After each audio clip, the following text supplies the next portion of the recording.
안녕하세요. 고승현 선생님입니다. 여름방학하고 8월, 그 다음에 9월, 10월 중간고사 때 이르기까지 전체적인 2학기 커리를 좀 말씀드리고자 이렇게 영상을 틀었습니다.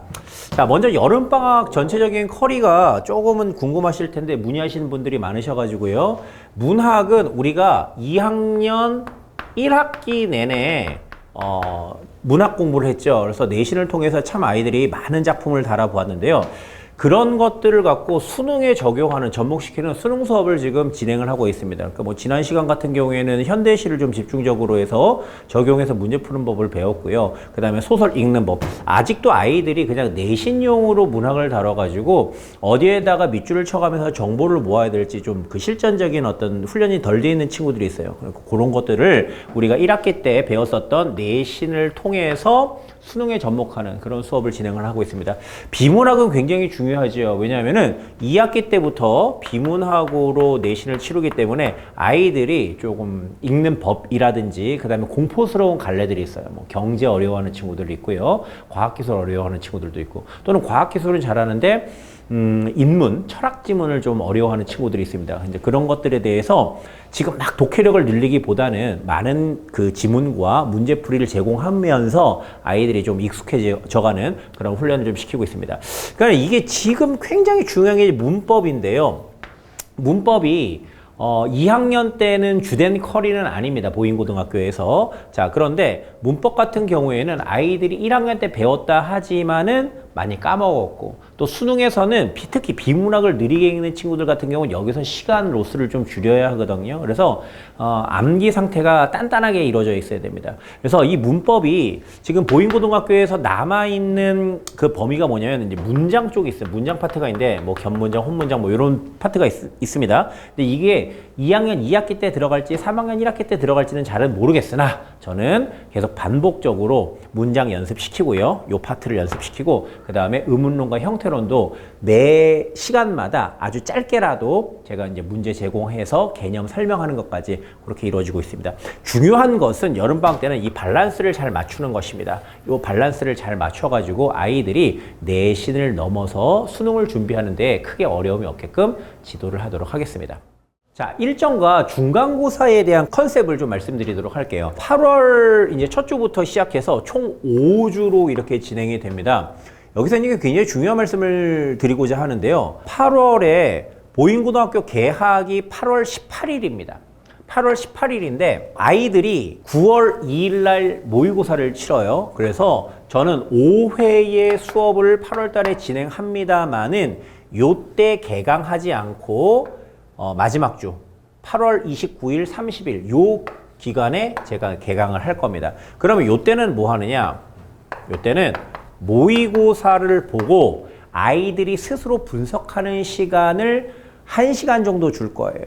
그래서 요때는 제가 크게 개입하지 않고 모의고사 실전 훈련을 하고 23일서부터 29일 날 있는 그 평일 있지 않습니까? 아이들이 클리닉 오는 시간, 이때 이제 의무 시간이 여기서부터 진행이 되기 때문에 요때 저는 해설 강의 일부, 모의고사에 대한 해설 강의입니다. 그 다음에 요때 내신에 대한 오리엔테이션을 진행을 해서 내신 수업부터 그렇게 아이들에게 안내를 진행할 예정입니다. 그래서 개강은 29일, 그 다음에 30일 요때서부터 진행된다. 기억하시기 바라고요. 그럼 이때 진행하면은 전체적인 내신 회차는 어떻게 되느냐?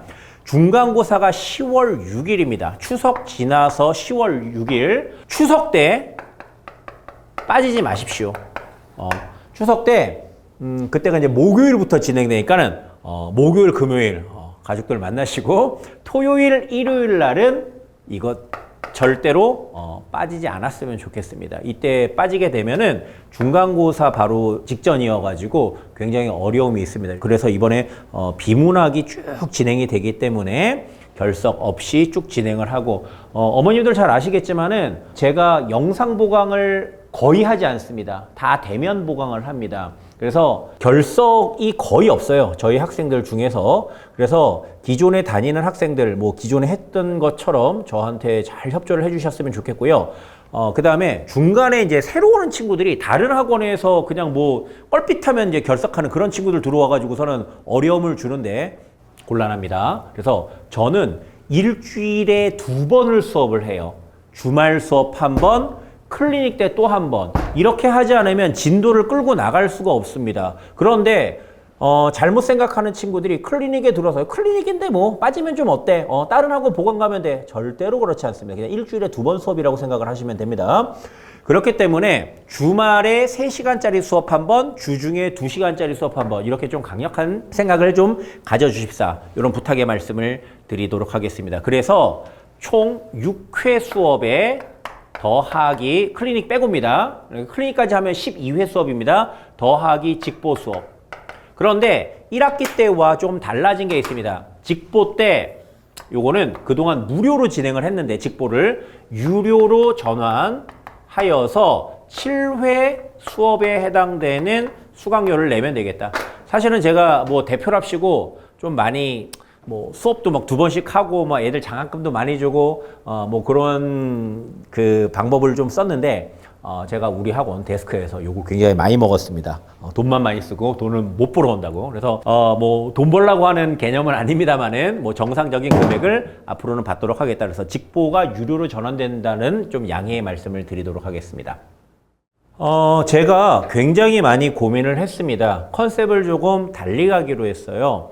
토요일 반은 7시에 진행되고 일요일도 역시 7시에 진행을 됩니다. 그동안은 조금 이제 그 모의고사 등급이 높은 친구들, 그거보다는 조금 그 낮은 친구들 중심으로 해서 토요반과 일요반을 묶었는데 한 1년 반 정도 진행을 하다 보니까는 그러한 의미가 많이 퇴색이 되기는 했어요. 그럼에도 불구하고 제가 이렇게 반의 컨셉을 다시 나누는 이유는 뭐냐면 제가 우리 보인고 친구들한테 계속 학기 내내 물어봤어요.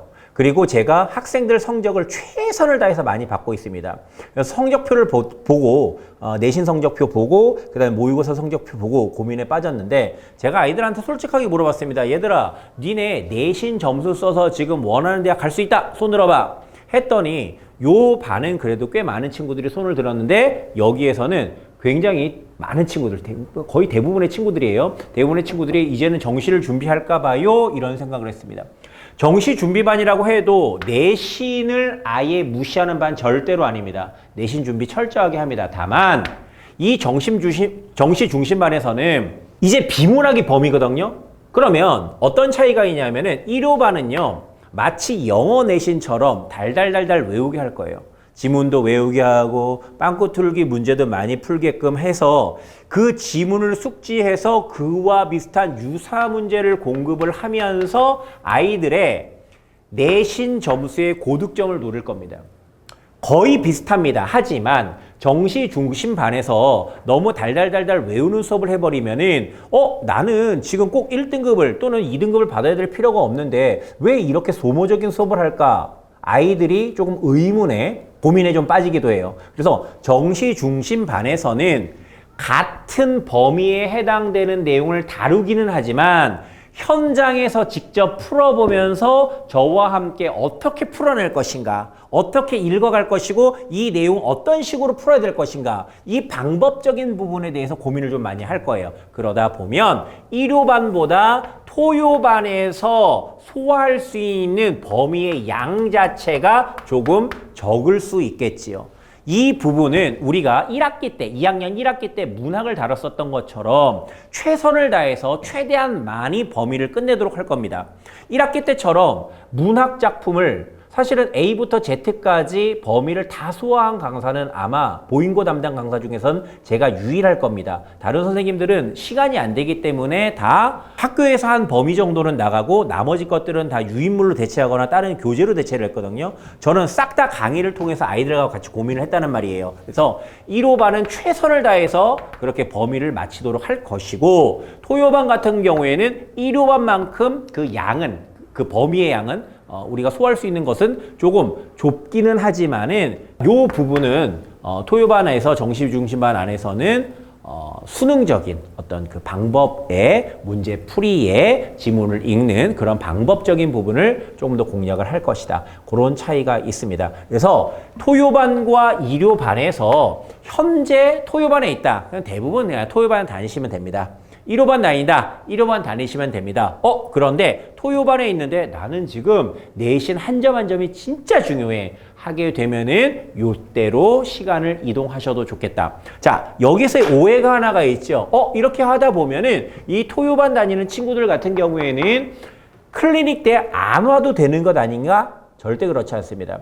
잘 알아두셔야 되는 것이 아무리 정시 파이터라 할지라도 국영수는요, 어머님들 2학년 때까지 그리고 3학년 1학기 때는 EBS를 다루기 때문에 3학년 1학기 때까지 내신 훈련을 철저하게 해야 됩니다. 그렇게 하다 보면 내신도 강화가 되고 그 점수를 만들어내는 과정 속에서 열심히 연습을 했기 때문에 수능적 능력치도 높아지게 되는 것입니다. 그래서 아무리 정시 중심반이라고 해도 내신과 수능을 이원화하여서 가져간다는 생각은 아예 버려라. 자, 요렇게 이해를 하시는 게 좋을 것 같아요. 여튼 제가 3학년 때까지 요 학년들은 책임을 지기로 했기 때문에 어떻게 해서든지 어떠한 방법을 써서든지 제가 입시에 도움이 될 수 있게끔 최선을 다해서 지도하도록 하겠습니다. 언제든지 문의사항이 있으시면은 단톡방이나 또는 저 개인톡으로 저한테 연락을 주시면은 제가 상담을 도와드리도록 하겠고요. 여튼 우리 학생 한 명 한 명씩 성적이 향상될 수 있게끔 신경도 많이 쓰고 열심히 가르치도록 하겠습니다. 감사합니다.